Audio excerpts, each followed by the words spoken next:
Welcome to Between Sundays. I'm Tyler, and I pretend to be a stranger whenever I want to speak harshly to someone. Today, we're on a major arc of redemption and finishing up the story of Joseph, but before the scepter departs from Judah, now that they've wept so loudly the Egyptians can hear them, let's put our favorite co-host to the test and welcome in Meredith Barry. Good day, guys. Good day. Good day. How are you? Man, we got the giggles or something. It's a holiday week. It is. It is. Yeah. I think we're just loopy. We've been through a lot. Yeah, It's been busy. it's been quite the whirlwind here at Grace Church the past few days, weeks, even. Well, just like at the end of the show. end of the show, tearing down the set. Yeah. Mhm. Couple funerals last week. Yeah. Service, Tim's service is coming up. Christmas, like everything's Lots just going like on. coming to a head. Yeah. Mhm. So we're a Yeah. little loopy. That's right. It's all good. If you don't laugh, you cry. Oh, come on. It's all good stuff except the funerals, but Yeah. it's all good stuff. Speaking of all good stuff, what's new? What is new? Well, Thanksgiving? I got back from a brief little Yeah. respite. I went to Florida with my side of the family and my niece and nephew and got to do that. But it kind of got all of the whatever rest I enjoyed kind of got swallowed up immediately because I came back to one of the funerals and I had to Yeah. respond, and it was great. It was actually, that's one of those that was a beautiful, it was such a beautiful Yeah. funeral. We were both a part of it. Yeah. And yeah, Tom Carter. And yeah. You long knew the time. person personally. Yeah, That makes yeah. a big difference. Well, and it's one of those, I love, it's weird to say I love doing funerals, but I love doing funerals for people that are so truly, like they bear so much fruit of the Spirit in their life, and they are so beloved, and they are so godly with such a huge legacy. Like those funerals, like the services write themselves because the people are just, yeah. And so that was this man. It was Funerals beautiful. are one of those chances for pastors to truly like serve a family well. Mhm. And when I think I agree with you, like being able to participate in that moment, because that moment only happens once for each of us. Sure. And so Yeah. being able to participate in that moment and be able to serve a family, Yeah. they will always remember that. And it really is a privilege to be able to be in that, even in the space where I meet with the family and just ask them questions about, the one that they lost. And it's such a privilege because you get to help, you play a part in the grief, even though you don't necessarily share the same grief. You get to serve that role. It's one of the beautiful things about being a pastor. And this is surprise to people who have asked this of me. I way prefer funerals to weddings. Yeah. I would far rather do a funeral than a wedding. why do you think that is? I can't even begin to understand. Well, I don't know. I just feel like I feel like I'm just way better suited as a pastor to be that sort of like calm, comforting presence in a time of grief. And I also, for whatever reason, I feel like when it comes to like listening to the family, they share all these disparate thoughts and I'm just furiously taking notes the whole time. Yeah. And usually they'll say, I don't know how you're going to make anything make sense out of all that. But then like, for whatever reason, I feel like God's kind of gifted me with the ability of kind of taking all these details, turning them into a big idea and then presenting it in a way that I'm able to like call back these different things that they've said that mean something to the family, but also to other people there. And I don't know, it's like one of those moments where I'm like, oh, I think I was meant to do this. Yeah. Whereas with weddings, I was like, I don't know what I'm doing here. I don't think you guys should have called me to do this. So I don't know. But yeah, all that to say, the vacation was really great. We had a good time, and we are officially the cool aunt and uncle. Olivia and I, like, the kids are obsessed with us, and it's a blast. And it's probably because we're the ones that like roughhouse with the kids and throw them on the bed and stuff, and they love that. And so yeah, it was just a really fun, sweet time. So Good. Yeah. Aaron, do you agree? Do you prefer funerals to weddings? I don't think I have a preference. And they're very different. With a wedding, we do premarital counseling. And so you get months of getting to know this couple. Yeah. With funerals, oftentimes you might just get one meeting, right. especially if it's someone you don't know very well, or Right. if it was a situation that was rather tragic and sudden. Yeah. You don't get a lot of time to sit with the family. So they're just completely different things. I will say though, I just told my family this morning, yesterday, a young lady that I knew when she was in high school and I was kind of a mentor to her, she asked me if I would play piano and sing for her wedding. And it's just going through the life stages and the life cycle. That's one of the best parts of being a pastor. Now it's getting to the point where people I knew when they were, in junior high and high school are now starting the next leg of their entire lives and wanting me to be part of it. That's the most beautiful thing. Right. Yeah. Right. Yeah. Lauren went to a wedding this past weekend, Mhm. and I was there too Yeah. for that. Her So I had to only in role- Bloomington. she wasn't invited to the wedding. Yeah. Like she wasn't in the wedding. She wasn't invited to the wedding, but Just a wedding crasher. the bride's sister is a friend of Lauren's, and the bride's sister has like kids that need to be escorted to and from different Right. places and put to bed and all that stuff. So Lauren went to the wedding to simply and only take care of those kids. And I thought that was cool. Like That's awesome. That's a really nice thing, especially since she also has children of her own. yeah. That- Well, they were with me. Yeah. But still, that was nice. yeah, that's like that should be like I guess babysitters, or I was like, that should be like a business. Like nannying for Yeah. weddings. Wedding nannies. Yeah. Like your only job is to take the kids to and from weddings, like, and where they need to go. It's definitely a niche business idea. Very, very niche. But how cool that her sister was able to just completely focus. Yeah. You know, Yeah. be in the That moment. was good. That's awesome. Yeah. Jaden, house sat for you. He did while we were in Florida. Oh, Yes, how'd that yes. go? Fine. Yeah, good. Everybody's still alive. All the animals are doing fine. Yeah. I told Barry yesterday, I asked him when he got home from house sitting, I was like, of all of Barry's animals, do you have a favorite? And he actually did. Can you guess? Jaden has a favorite. Jaden has If you a say favorite. Chester, the rooster, I'm not going to believe it. Well, there's 2 roosters now, right? Oh, yeah. That's the other update. Does the, Oh. I Well, you don't want to know, finish Friends the of thought? Who is Jaden's Poe. favorite? Poe is Jaden's favorite. the but pig. then I The didn't pig, tell okay. you, Poe is his favorite, but then he also gave a shout out to the new bunny who's Shout a out, new little, bunny. a little more Outgoing. outgoing. And Henry. I knew exactly who he was talking about because I also Yeah, met the new bunny. Yeah. Henry. Anyway. Yeah. So some neighbors down the street had to move, and they had a like 11-year-old son who got some chickens and had these chickens, and we've kind of been like, oh man, I don't feel like you're caring for them quite at the level that we would want. And like they lost a couple to predators and they're just not as well protected. And then they decided to move, and where they're moving, they can't have chickens. And so they kind of were like, hey, would you guys be willing? And we said, yeah, we'll take them. We'll gladly give them a new home. And the only problem is that there's a rooster in their flock, and we have a rooster. And from all that we've read, it's a bit of a delicate thing getting roosters to like coexist. And so we're trying to figure it out. We've got these 2 flocks. We let them meet each other last night for the first time, and it turned into straight up brawl. Oh no. Yeah. But so Chester got beat down by this little tyke who's twice his size. You but- didn't record this on video? Yeah. no, come we were on. busy paying. We were like jumping in to save him at the moment it got out of hand. Chester got a beat down in his own house. But my favorite part was, so this rooster, we haven't quite named him yet, but he's gigantic. He is a specimen. Like he's Oh. incredible. You should name him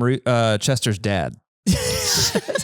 I don't know. He's like way younger. Chester's this old guy now, but anyway, so he's this spectacular, gigantic rooster. And Athena, one of the phoenixes, the rescue hens, she decides to go at it with him. She goes up to him, she pecks him, and then they start fighting. And she like bites him or grabs him by the little waddle thing on their new neck. rooster? Hey, Yeah. And she they were went like for the going waddle. at it, and she was all Don't mess fluffed with up my like rooster. like a dinosaur with their little feathers all Wow. fluffed up. And So they now were, what? What are you Get going to it. do now? Well, we're gonna keep trying. Is the goal to get them all together? Well, or the thing is, they have to determine their pecking order. It's literally a pecking order where they all determine who is on top, who do I avoid, who do I respect. And at first, everybody's like, I might have a shot. I might be the top. And so even old Chelsea girl went for it. even Chelsea, our little ditzy, tiny little ditzy girl who doesn't know which way is up, she goes over and she tries to peck at the rooster, and he gave her one good like bop, and she was running from him. Like, so it was very dramatic. And this, like, everybody's safe. We're not going to ever let things get too out of hand. Yeah. But yeah, it's dramatic. like, would they do that to the death? Possibly. Would they try to kill each other? Possibly. And that's why we're there. We would never let them be unsupervised until we know for sure they're chill. So we'll see. We'll figure Sounds very something out. chill, And worst case scenario, we'll find another home for the new flock. Would But you build another enclosure? possibly, but then we want them to be able to free range, and we don't want there to be like spats in the free range areas. I don't know. We're figuring it out. But Schoolyard brawls. yeah, but Wild. the new ones are super sweet, and they're super gentle. Even the rooster, he'll let us pick them up. Like it's great. So we'll see. I hope it works out. Anyway, Oh, yeah. but you guys, what's Yeah. going on? I took I'm the queen of day trips to Chicago. That's what my husband calls me. I do it all the time. Yeah. Thursday. Don't act like you're a big shot. Oh, I'm a big shot. If y'all don't know by now. No, we went to my son bought tickets when I was on sabbatical to go see his favorite worship group is Red Rocks Worship. And they were playing. Chicago was like the closest show to where we live. And anyway, he got tickets for himself and 3 of his friends. And then, of course, invited me to come. Yeah, I got to bring mom. I'm going to go. If he's going to ask, I'm going to say yes. Wait. I think this might all be clicking for me. I know what you're going to say. So who buys these tickets when you go? Oh, he bought them. He bought them for you. Yeah. Oh. I paid nothing. Wow. Yeah. You thought she bought the tickets and then I found a thought way to insist. It was one of those ways to be like, hey, mom, you want to go to the concert? Yeah, that's all I want, son. Is mother bonding time. All right, great. You want to buy them? No. Wow, No, Jaden. he bought the tickets, and I mean, I was the chaperone, I guess. I drove him there. Yeah. But it was awesome. It was so cool. We got there, maybe like midway through the night. I think doors opened at 6, and we got there closer to 8 because the band we wanted to see wasn't going on until 8. But that meant that we had like the worst possible seats imaginable. Like we were just way in the back, but it kind of didn't matter. Like we were all just happy to be there, and the kids I brought with me are hungry to worship. And it's the most beautiful thing. Right. I feel so privileged to get to witness that. So again, why would I say no? Right. I'm in. So we were there and we were in the back row. And then about halfway through Red Rock's set, one of the vocalists said, I'm going to do something a little weird, and production people, this is going to make you really uncomfortable. But if you serve on your church's worship or production team, would you just come down front? Whoa. And there was like a little space, right in front of the stage. And so that was everyone in my group. Yeah. And so we got this like immediate upgrade, but then he never dismissed us back to our seats. So we got to stay down front for the rest of the night. Was that amazing. space open, or did you take someone else's seat? No, there were no seats there. It's just like an open. Yeah, it's like there's you guys and the there's security chairs guys that are in the front row, Yeah. but then we kind of ended up being invited to stand in front of In the front of those row. chairs. Yeah, I feel like there's a biblical parable about that or those- something. the those first people will be that- last. Those people that paid that money for the first row tickets. I know. They're up there thinking, man, I should have been a worship leader. I think Yeah. it was first come first serve, but either way, it was awesome. That's so cool. However, there was an incessant roof leak directly above my head. Yeah. In the new seats? Yeah. Oh, Nice. Yeah. So when I was sitting in the back row, I saw like Wait, a was it couple at of Grace? drips. No, believe it or not, it was not. This was in The leaking Chicago. roof. But no, I from my back row seat, I could see, I think their roof is leaking. But then when I got called up front, it just steadily rained. Steadily, that's I'm not even disgusting. kidding. Roof water, it just steadily came down. The worst part is it wasn't even raining. So Yeah, who knows what that was? Was it raining? It was melting snow. It had Oh. snowed. It had snowed least pretty you know badly that. in Chicago. But it was great. Like some sort of hydraulic fluid or something. We went out for tacos afterward. Nice. Hit my favorite taco joint. And did you come back that night? We came right back. You are not just the queen of going to Chicago. You're the queen of like somehow managing to get back to Indianapolis. I'm the queen of late night driving. Man. So I pulled into my own driveway after dropping everyone off. I pulled into my driveway at 3 a.m. Wow. So it was a blast. That's what's new with me. That's insane. Wait, what? we're skipping right over Thanksgiving. Well, Thanksgiving hasn't happened yet. I know, but we're not going to talk about it because Tim's going to be here. So we got to talk about Thanksgiving. What are you okay. doing for Thanksgiving? Yeah. It's this well, week. Currently, I have three loaves of sourdough bread proofing in my refrigerator. Whoa. Because for the first year, and thanks to your wife, Lauren, Yeah. for the first year, I'm going to make my own bread for my stuffing. Wow. Wait, for stuffing? That's right. Whoa. I'm That is making like, my own bread for stuffing. that's That's right. incredible. I can't even. Rosemary, sourdough, stuffing. So you're making the bread. You're going to like bake it early and like my let it Yeah, I'm get a baking little it off stale so tomorrow that you morning. can. I'm so annoyed. My word. This bread is not made to be like split apart and made into. Yeah, it is. That's how you make a good stuffing. Are you a stovetop person? No. The bread that you're making Yeah. is made. It will be the greatest. like- I feel like Okay, you stuffing wait you've until your ever bread had. gets stale and then you Yeah. throw it in the stuffing. That's a misnomer. It's actually better if you dry it out in the oven a little bit. Uh-huh. Like instead of letting it just like get old and stale, just toast it up. I can't But tell it's- you how annoyed I am right now. Because Like it's 3 like days premium ago- bread that you're using for stuffing. Is that what you mean? What is No. your problem? 3 days ago, I was like, I bet I can make stuffing. And I was like, I'm going to tell my friends that I'm thinking about making stuffing. Marin, And we show up, and There's Marin's like, nothing I'm going to make my sacred. own bread for stuffing. I'm so annoyed. there's nothing you can do. She will always do better. Anything Well- you can do, Marin can do better. Yeah. That is exactly how I feel about him when it comes to cooking. Anything he can cook will be better than anything I can cook. Jaden asked me if I was smoking any meats this holiday, Yeah. which I won't because I'm going to North Carolina and they don't have a smoker. Man, You are winning in the turkey game. yeah. I'm 'Cause you're- smoking a you're turkey. smoking your turkey. Just like always. Yeah. Yeah. So you're taking your family to North Carolina. Yes. And your sisters, who we have become Yeah. Very familiar with. on the show, are hosting. So That's what's right. like the update there? Like they clearly have Yeah. the So resources to do all that now. within the week, the water was declared safe for human consumption. Whoa. So that just happened. I think Monday was my niece's first full day of school with regular school hours. Mm. So if there's any semblance of normalcy, it is freshly new as of Wow. this week. Wild. That is wild. So, some things are still not quite the same. For instance, last year when I went down there for Thanksgiving, if I ran out of this ingredient or that ingredient, I would run to the local, Ingles was the name. It's kind of like a Kroger. It's the name of their grocery store. They had one grocery store in their town, and then they had a Walmart maybe 10 minutes away. The Walmart was flooded, but not to the degree of the Ingles grocery store, which no longer exists. So they were saying, Because of the hurricane. yeah, they were saying, bring all of your ingredients. Yeah. Because bring your there- spices. There bring is it no all. quick fix. If Whoa. we run out of something, we either need to hope Walmart has it or the other closest Ingles is 30 minutes away. That would be really hard. If I forgot celery or something, to have to drive 30 minutes away. Yeah. I mean, they'd have it at Walmart, but So how many cars are you taking? one. Because I don't know I if you know. can fit everything I in know. there. I've seen how you know. pack like food for like a day and a half retreat.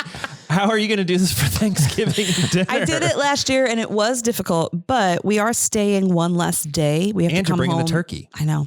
I'm bringing the turkey, which will be brining in a cooler, which will be fastened between both children in the backseat, who are now adults. Why do I call them children? Yeah. Anyway, yeah, I'm bringing pretty much everything. I made a grocery list of stuff that they could provide, like get me a bag of carrots, get me a bag of celery, stuff like that. Mm-hmm.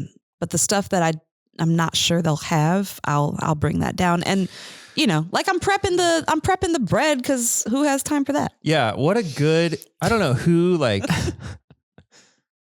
who tricked you What are you talking about?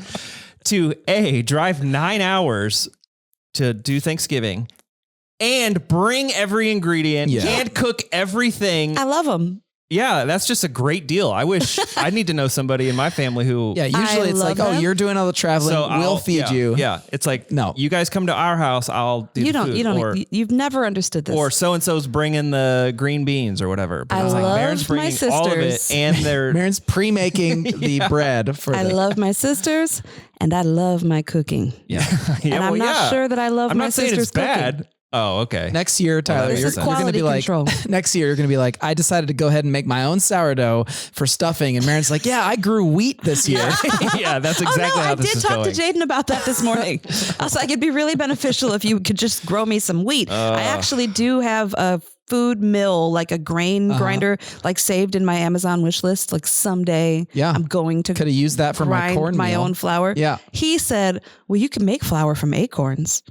Acorn flour. Just got to just not sure. leach out No, the. you just got to pretend he didn't say that. He said you could make flour just from gotta- acorns. it's a real thing. Acorn flour is a real thing, but it you have to tasty? leach out the tannins. I've never had it. How do you Leach out the tannins. You got to soak it, re-soak it, pour out the water, re-soak it, boil it, cook it, get all the dark stuff out of it, and then they're good to go. It's like a survival thing. If you're in the Midwest and you need to survive and it's the fall, acorns will help you. Maybe we're not a good to go. Thanksgiving thing. Just don't eat them without leaching the tannins. They're poisonous. You know what? I actually have seen that in some sort of like survivalist mountain person was like showing us how we can all leach out the tannins. Yeah. Most of the videos I've seen, they do that and they eat it. They're like, it's not great, but it does. It is edible. Yeah. So. We're bringing one new dish to Thanksgiving this year, What is it? courtesy of Jaden, who's making the dish. Oh. Whoa. Persimmon pudding.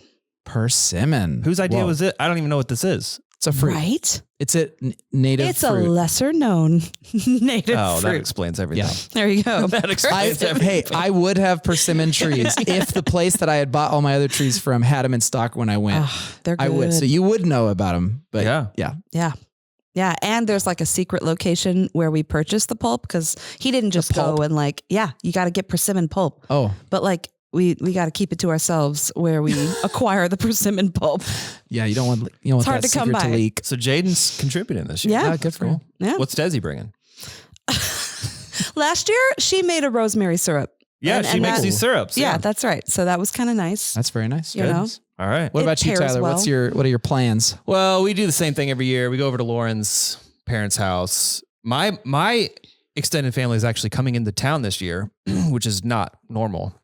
They're coming today, I think. And so Wow. we're going to be hanging out with them like kind of throughout the week. But Thursday is Lauren's family puts more effort and energy into Thanksgiving than they do like Christmas or anything. So As they should. yeah, everybody comes to town and then I'll smoke a turkey. They do the drumstick dash every morning, and so I was like, when that started, I was like, I'm not going to do that. What can I do? Oh, I'll smoke a turkey instead. There you go.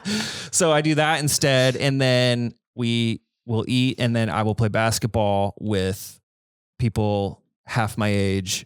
And So you won't run, but you'll play basketball? I'm not going to run long distance. No. It's only like 3 miles. Yeah, that's too long. In basketball, that you have a sub. You just run up and down a couple times. get You're like, winded. sub. Yeah. You know? But yeah, we'll play basketball, get super sore, and then go to Topgolf. Like it's very active. Yeah. Couple days with Lauren's family. So that's what we're doing.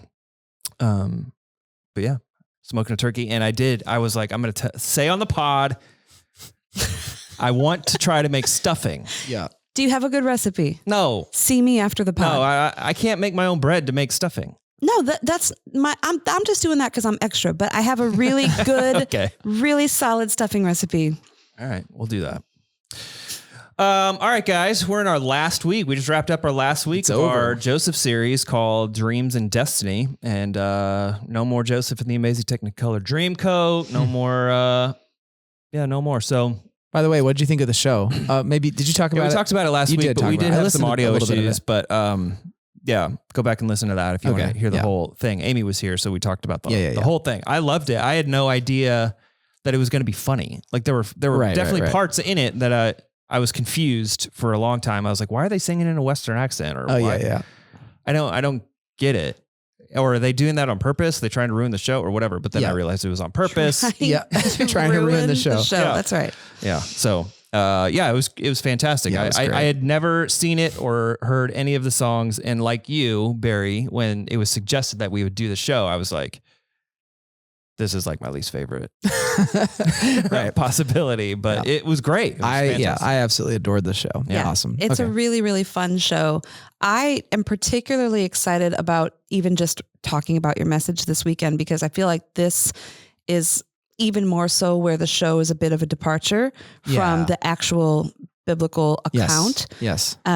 So it was a fun show. It was really fun, but I don't think there's one mention of God in the entire show. Yeah, I think you're right. Yeah. Not one mention of God in the whole show. Right. And as we've been talking about for weeks in our sermon series, God is the central character Sure. of the Joseph story. Yeah. None of it would have happened without him. Joseph has vibes of like follow your dreams. Exactly. And like the Bible has vibes of follow God's dreams. Exactly. And Yes. it's different. I'm so glad that we did a sermon series in association with the show. Yeah. Because, I mean, there were even people in the cast who were kind of hearing the story in a new light as they were attending church every Sunday. That's cool. Saying, oh, I didn't realize that that's what that actually looked like. And Sure. there were some moments in what you even said this last Sunday where I was like, okay, well, that's a marked departure from what we saw depicted in the show. So. Sure.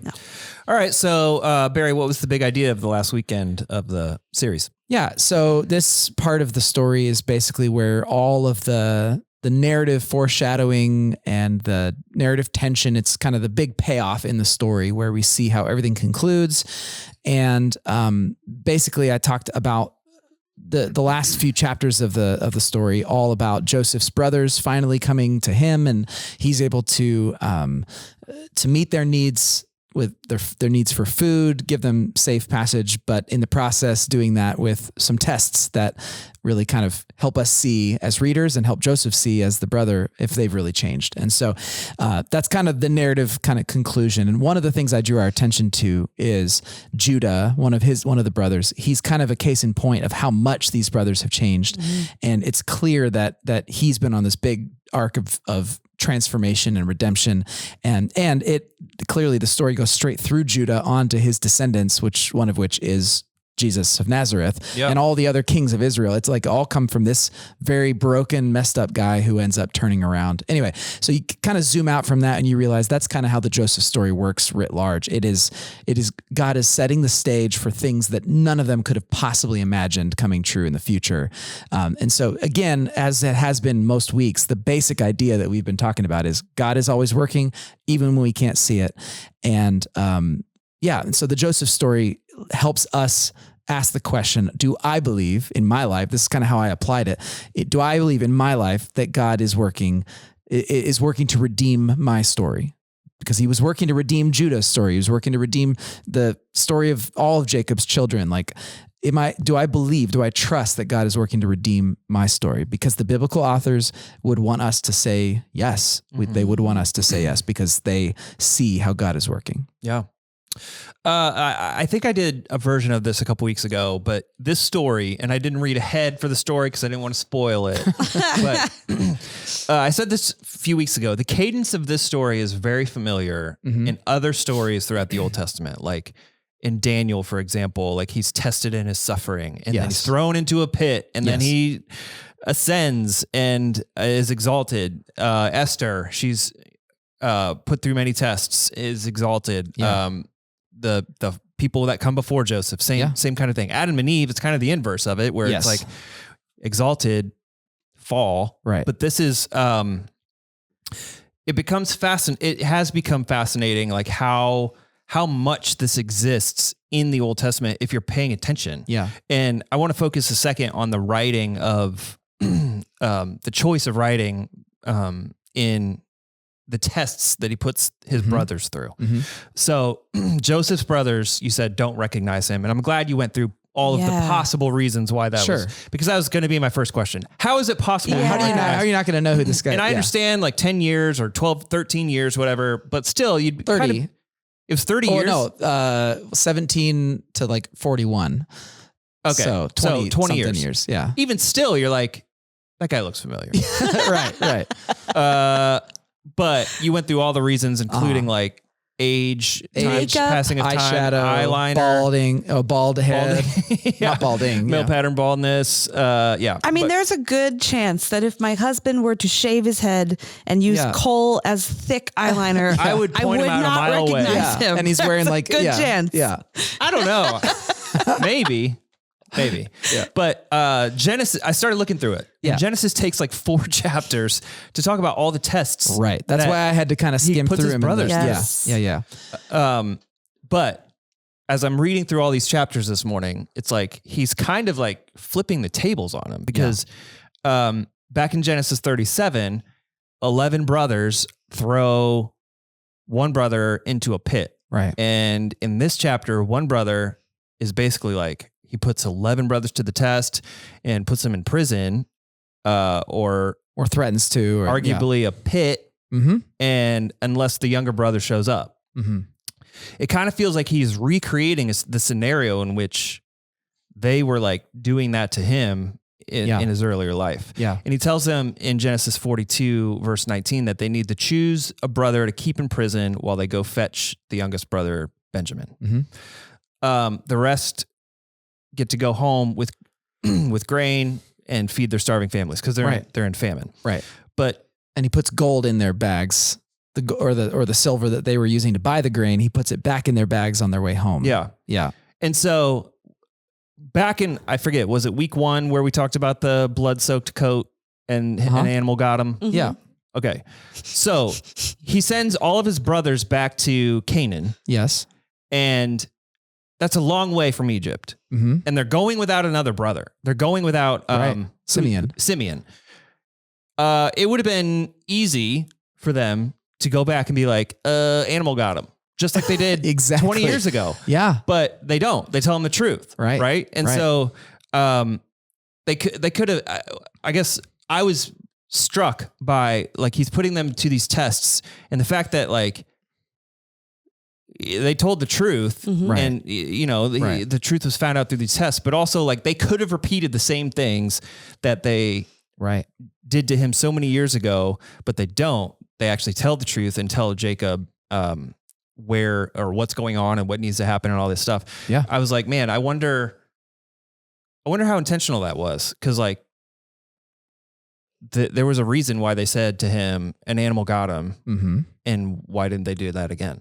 Right. Yeah. I mean, I think that's genuinely the point. They have truly changed. Yeah. That the fact that they don't just take the money and run and think, well, at least we got the money back. They say, no, this is going to make it seem like we've stolen from him. We've got to take the money back. And Jacob even says, take the money back and try to buy more grain. Here's more money to take. But like, yeah, they've genuinely changed. They're going to go back. They're not going to cause their father so much anguish. Judah in his little speech makes a similar realization when later on Joseph's going to put Benjamin in prison. Judah says, don't put him in prison. Take me as a slave instead. Yeah. I can't put my father through that kind of grief again, basically. Mm-hmm. Yeah. That's my paraphrase. And he's the guy that did it the first time. Well, it was his idea to make Joseph a slave. Why don't we sell him to these Ishmaelite traders? And so, it's very intentional. It's proof that they have changed significantly. Yeah. And as I said in my message, like we don't know exactly why Joseph was doing all of this. Was he just punishing them? Was he testing them to hope to find out whether they had changed? Was this some sort of opportunity for redemption? Like, let me give you a second chance. We don't know. But regardless, he does test them and they pass the test. Yeah. Yeah. So the brothers go back to Jacob, who, does it say why he kept Benjamin back? He was too scared that he'd lose Benjamin. Okay. So in the first week, just as a quick aside, people probably know this, but Benjamin and Joseph were the two brothers from Leah. Rachel, the one that Jacob really loved. Okay. Of the 4 women that had kids. So this is Joseph's full-blooded brother. Okay. And I guess second best to Jacob to be like, we're going to keep this guy That's back. what I was going to say. Like in week 1, we're like, Joseph's dad has a favorite son and it's Joseph and he gets his coat and all this stuff. So he keeps Benjamin back, which to me says next favorite son. Yeah, next favorite. Yeah. And they tell him, they go back to him, Jacob, and they say, the guy down in Egypt needs Benjamin to show his face in Egypt. And Jacob's basically put in a position where he's forced to give up his beloved son. Yeah. And to me, I'm like, does that ring any Abraham, Isaac bells? Like being put in a position to sacrifice your favorite son, the intentionality to me, I'm sitting there and I'm like, all these bells are going off about what's happened before. Yeah. Like the intentionality and the symmetry of this writing is truly like, captivated me in ways that I did not expect during the series. That's awesome. Like, Yeah, it's a wonder why people find this stuff boring if you're actually like, If you know what you're care looking about what- for, yeah. And I'm at the point now where I don't even think there is a single coincidence in Genesis. Like everything is on Yeah. purpose. The artistry of this literary like crafting is really, really amazing. We just don't see it because we're used to flannel graphs. Like we're not paying attention to like this is literature. This is really beautiful. We take them as isolated stories, and we Right. don't necessarily see how they're all interconnected. Right. And the authors are masterful in this. And yeah, it's really, really profound. I wish there was a statement like at the beginning of the Bible or at the beginning of every chapter Yeah. or book that's like, hey, we did this all on purpose. Pay Right. attention. Right. Well, Because some stuff you get to the law and you're like, Yeah, right, just right, keep right, going. right. But like, Not even the law, like the genealogies. yeah, you're like, no, this Yeah. isn't for me. But well, and this is why I love the Bible Project refers to scripture as Hebrew meditation literature, and they call it that to bring our attention to the fact that it is Hebrew. It's based in a specific worldview of the ancient Israelites, but it's also meditation literature. It's literature written with all of this stuff that we're talking about in mind, the literary nature of stuff and the imagery and the symbolism.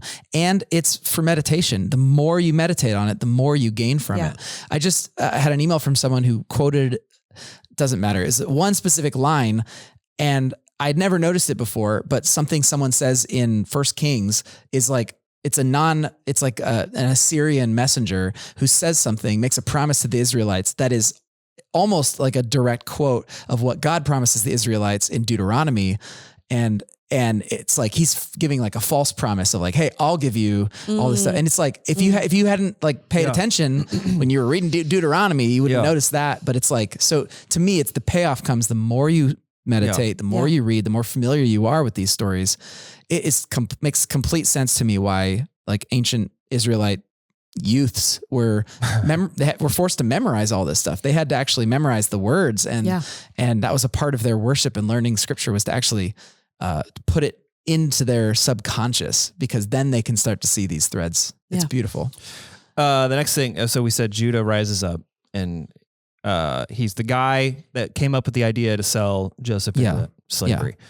And he offers himself up to his dad when trying to wrestle with who is Benjamin going to go or not. So he offers himself up to his dad to be a slave to his dad, right?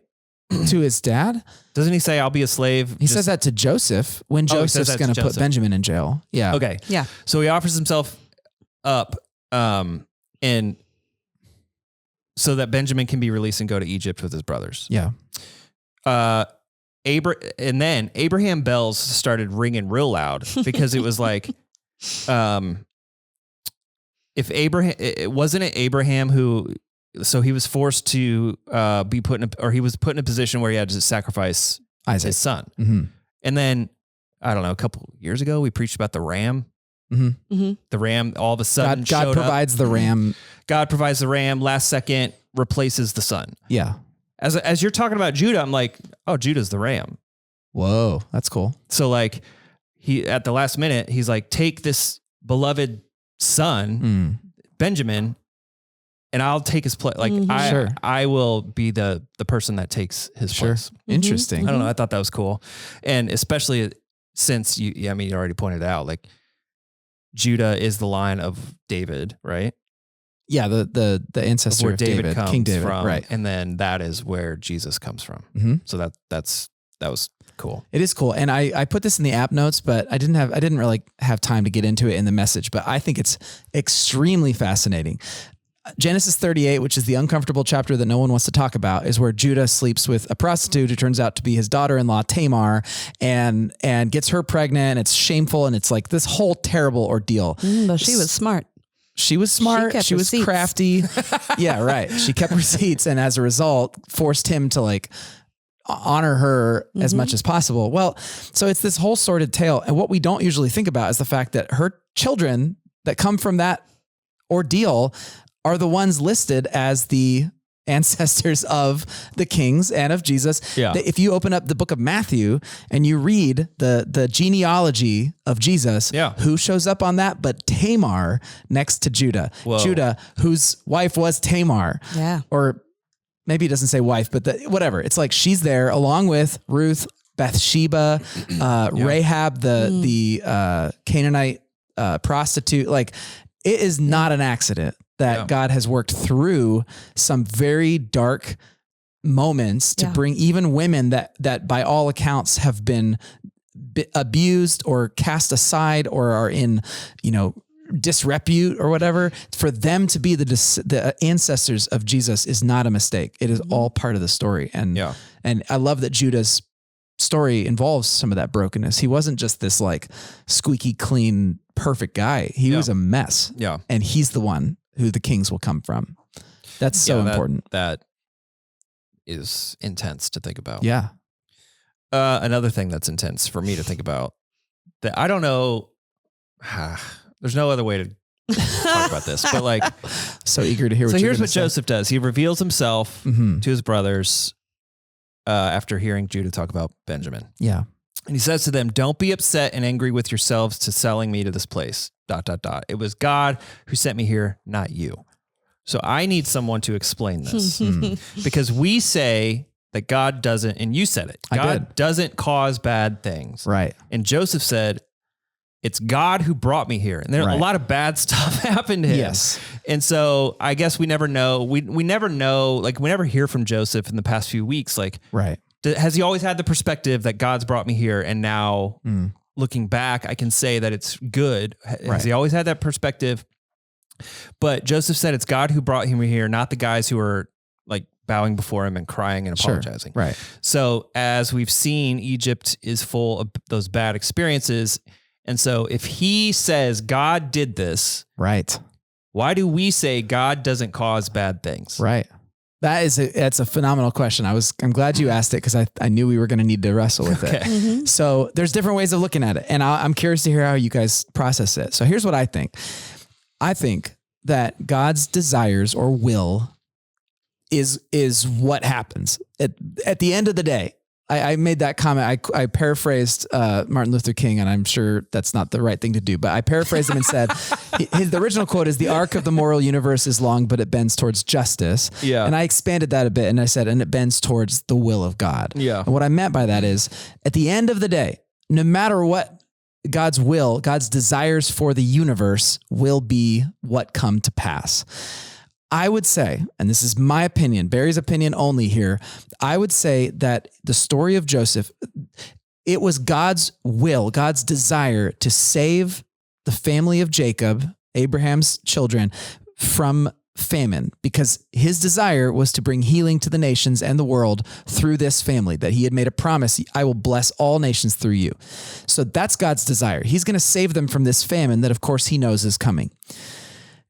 So his plan is to do that. He's going to do that. I think it is entirely conceivable that there was a way for that to happen where no one got sold into slavery in the first place, where Joseph didn't have to go and become the prime minister of Egypt, where the brothers were godly, they made the right choices, and as a result, God made a way for them to get to Egypt as one big happy family. Or a famine never happened. Or I could see that happening.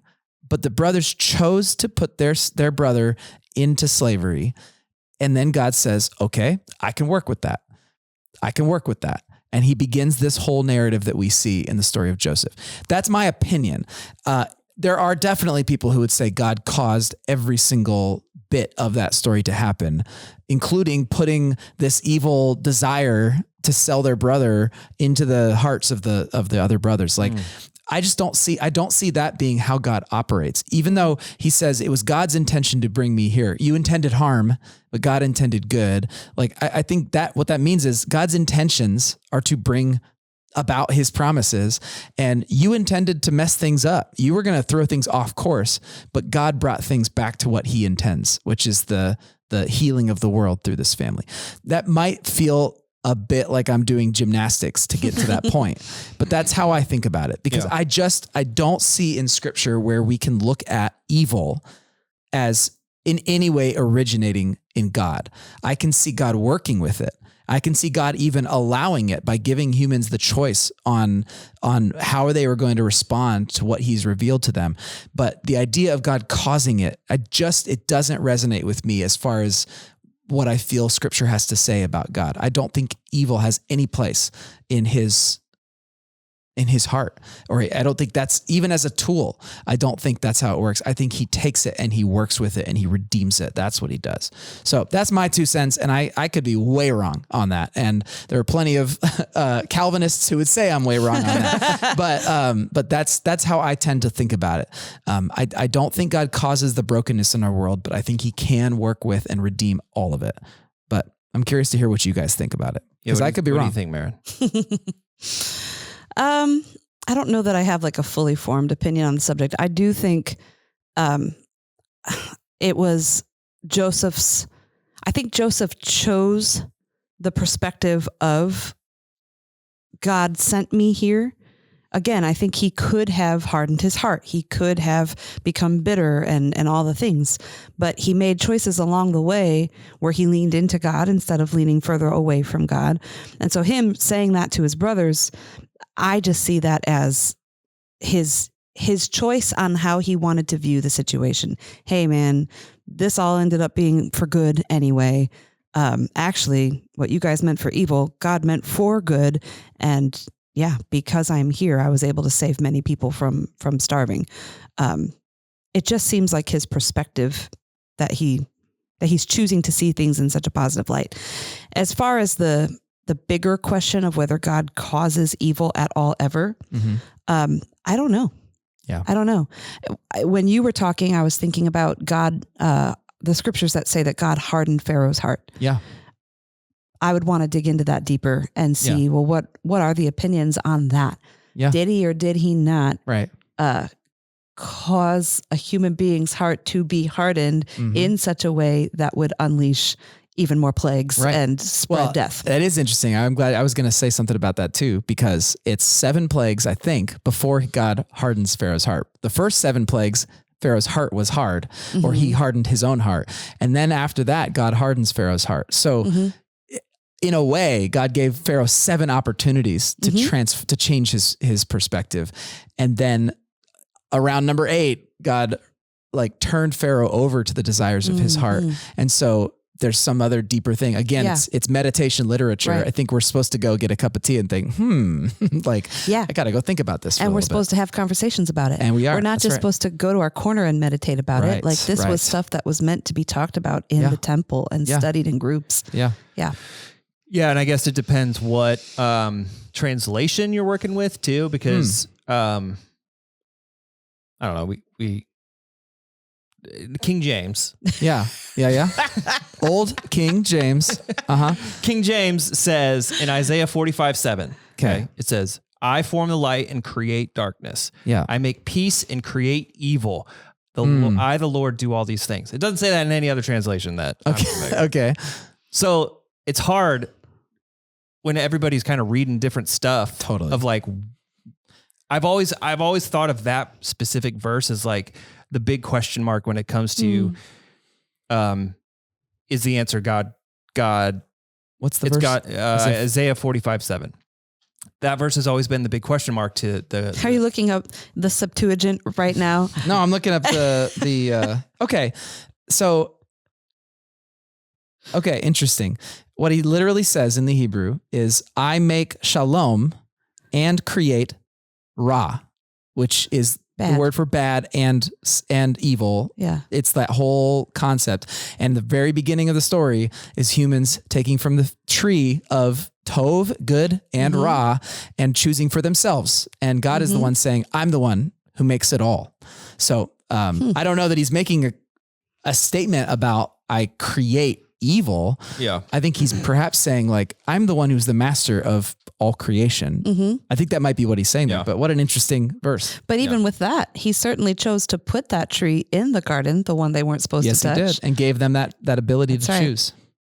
I think I agree with what you said, Maren. Like if I'm just using my own experiences, I don't know that if I'm in the middle of the pit, I don't know that I'm like, God brought me here. But once I'm out of the pit, I look back and I'm like, God brought me through that. Or God.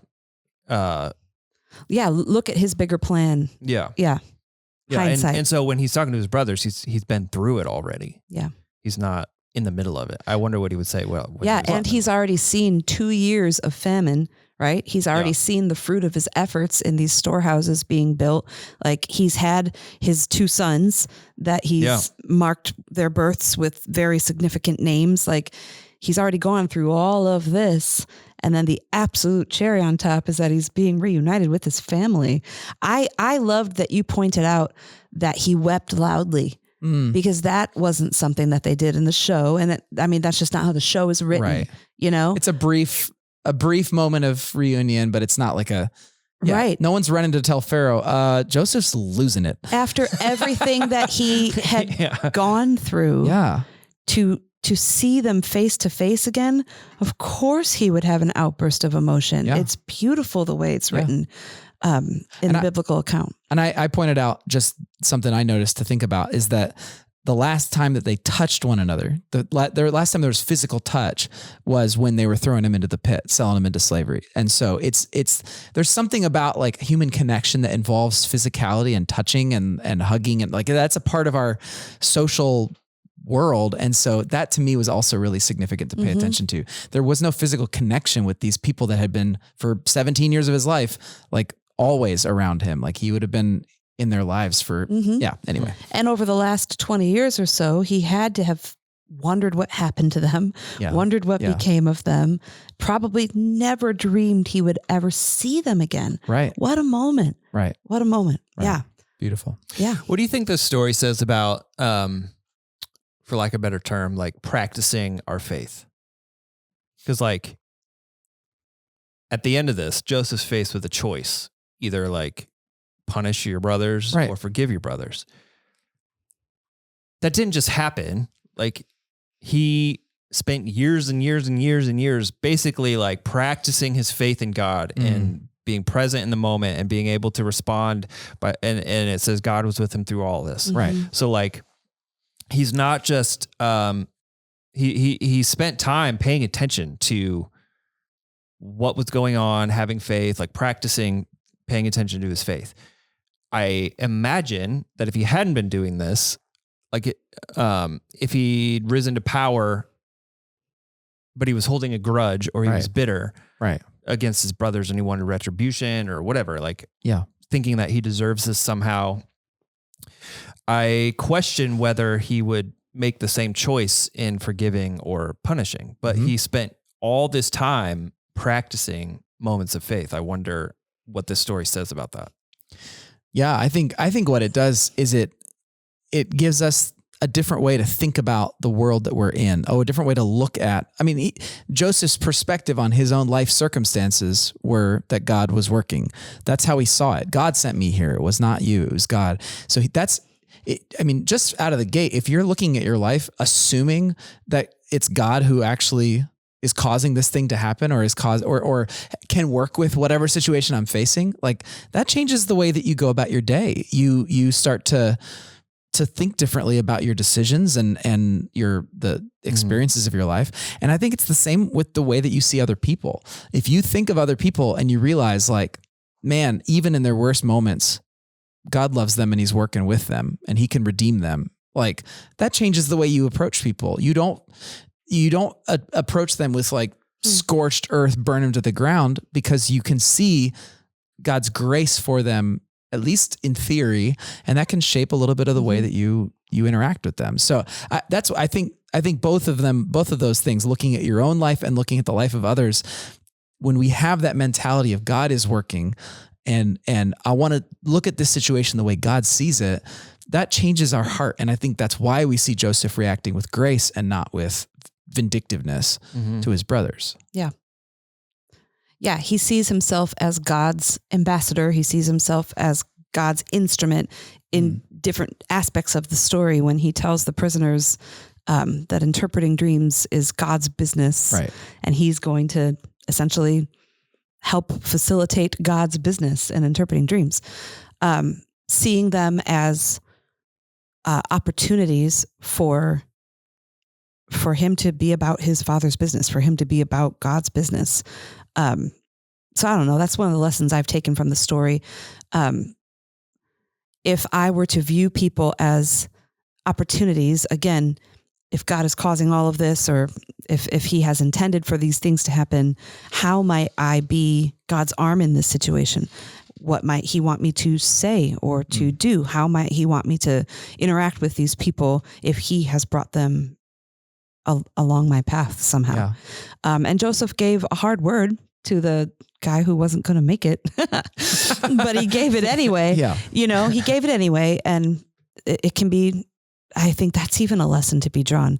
We don't just give the flowery words and the words we think people want to hear, but sometimes we give a difficult word, but it's out of obedience and it's not out of scorched earth, like you said. Yeah.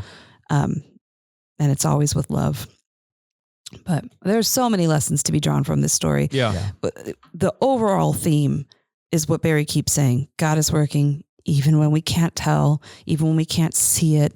He's working. I said it a different way when I said he's working through the circumstantial details of our lives. Yeah. But then there's also themes of forgiveness and mercy and God's sovereignty and all these things. Yeah.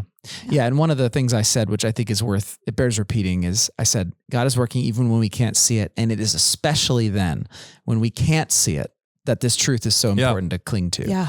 It like that's when this actually matters, is when you are facing a hardship or a hurdle or a deep valley.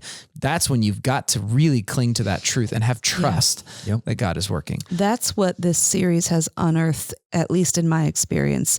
A handful of people who are in a pit of their own right now, who they would say this series has touched a nerve, or one person said, cuts me to my core. Whoa. This series, because we're kind of speaking right to that element of, okay, well, I can't see him in this situation right now. I can't see his hand at work.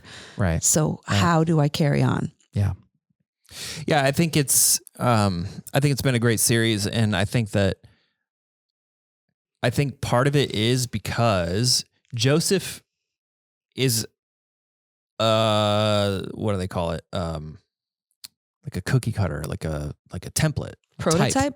Yeah. Template, I guess, of what Jesus' story is. Yeah. In like theological terms, it would be a type of Christ. Yeah. That's what it's called. Yeah. We are supposed to be like that. We are supposed to be like Christ. So if we can see Joseph through the lens of like, this is kind of like the whole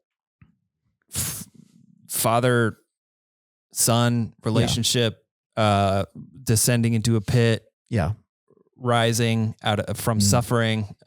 If we see it through that lens, I think the reason it strikes a chord for me and maybe other people is because we're supposed to follow Christ, and this is kind of like the prototype of that story. Yeah, I'm really glad you mentioned earlier about how you noticed this same sort of pattern happening with different figures throughout Scripture, because it's totally true and it's totally intentional. This is the pattern of longing for one who can like maintain their godliness, maintain their faith despite the circumstances. Joseph accepted all these other figures that show up like this. Moses, David, what were some other ones you mentioned? Daniel, Esther. Okay, Daniel and Joseph.